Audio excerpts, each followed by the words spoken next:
गोर लगै छी। हम चमचम मैथिली गीत में अहाँ सबके स्वागत करै छी।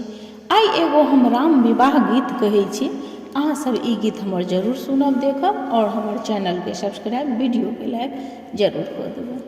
संग में हमर बेटी चंदा छथि। आजू जनकपुर